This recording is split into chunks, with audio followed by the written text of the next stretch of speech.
Hey, what's up, guys? How y'all doing?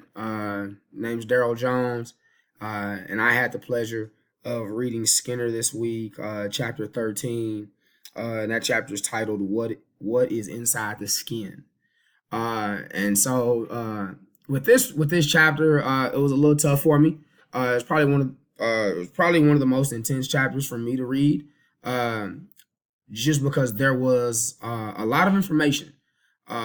And looking at that information, one of the things I looked at was uh, just looking at best way how to summarize this whole chapter as a whole. So um, bear with me. I'm gonna do the very best I can to get it done for you guys today, and also being able to present my information in such a way that you guys are like, okay, I understand where he's coming from, and I see what points he's trying to hit on. So we're gonna go at it from that angle. And so one of the big things that I definitely want to sit back and talk about first is what's talk about skin. Talking about the chapter, what is inside the skin, and so I'm gonna go ahead and quote from Skinner. He says, "A person is first of all an organism, a member of a species and a subspecies possessing a genetic endowment of anatomical and physiological characteristics, which are the product of the contingencies of survival to which the species has been exposed in the process of evolution." He goes on to say, he says, "The organism becomes a person as it acquires a repertoire of behavior under the contingencies of reinforcement to which it is exposed during its lifetime." When I sat back and looked at that, the best way I could explain that is that we are all organisms. We're all part of our environment. At the end of the day, and we acquire a certain repertoire, a certain set of skills, I should say, in our environment, which is what helps us survive, which is how we respond to certain things, which is why our behaviors are what they are in most cases. And so when looking at that and evaluating that, that was one of the biggest pieces I saw coming out of that first part of that chapter.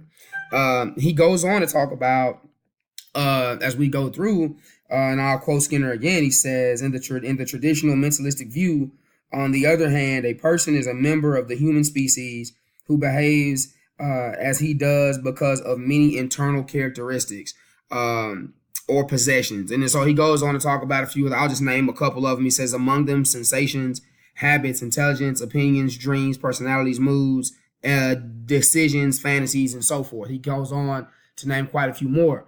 To me, I am a big believer in that. I'm a believer that yes, we are who we are because of certain things in our life. That's what makes us the human species. That's what makes us who we are. Again, he as he's describing this, that's what goes on to help us understand why our behavior is such. Like I say, our skills, our thoughts, our virtues, our joys, our compassions. All these things go back to relate to our behavior and why we act the way we do. Um, Moving on. The thing I look at it is there, is it necessary to make a choice between behavioristic and mentalistic analysis and understanding behavior? Um, I believe it is to an extent. Um, you know, One of the puzzling questions is like, during physical events can cause mental stress.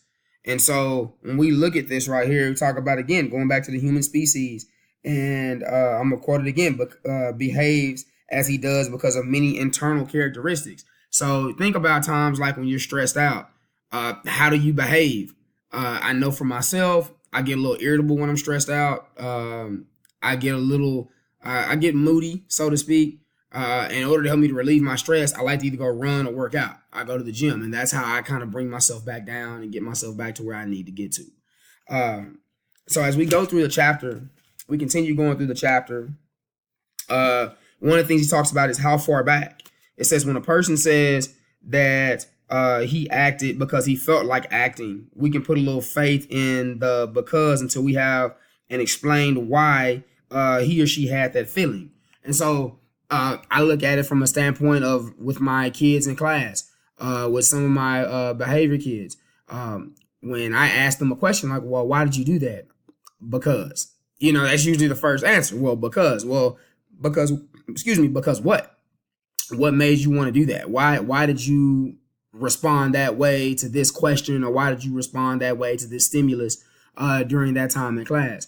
And usually once you get down to it, they're usually able to tell you why they responded the way they did. But the first thing they do is they say because. And I think usually most times that's how we respond to certain things before we sit back and think about, okay, this is the reason why this happened. We have to go back to a certain to certain things that happened during that time as to why it did transpire and why it did take place.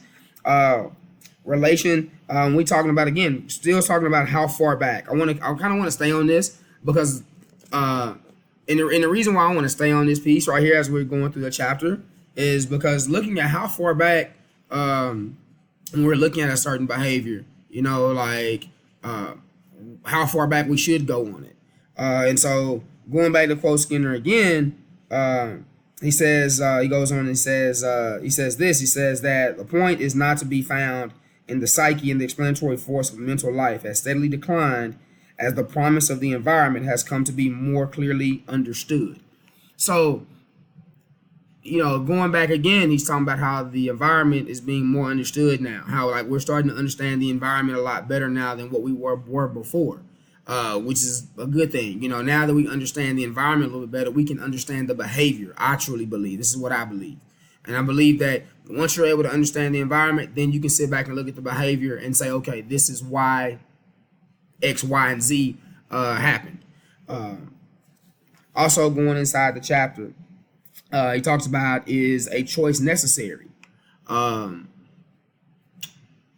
believe choices are necessary in certain aspects. I believe we have to make certain choices in certain things for our behavior, and I do believe that. I believe choices are necessary. Going back, I'll quote Skinner again. He says, there are those who would have it both ways and who continue to call psychology the science of behavior and mental life. I'm a psychology major, and for me, I look at psychology and behavior as one and the same. That's me. I don't look at it as neither one, because I believe it's again, it goes to look. I don't know how to separate the two, I guess is what I'm saying. Like, it's very hard for me to separate the two, and I guess that's what I'm learning in this course or in these courses, is that I'll be able to separate the two at the end of the day.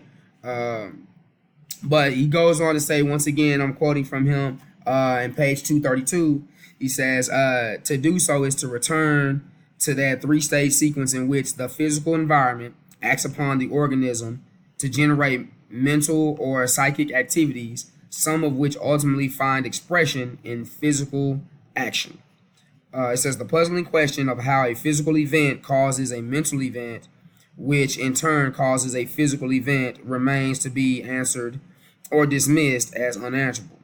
And then it has in quotation, it says, a specialist in the physiological vision has said that the transition from the expectation of the cortex to the subjective experience defies explanation. So, with that being said, I mean, again, the physical event causes a mental event.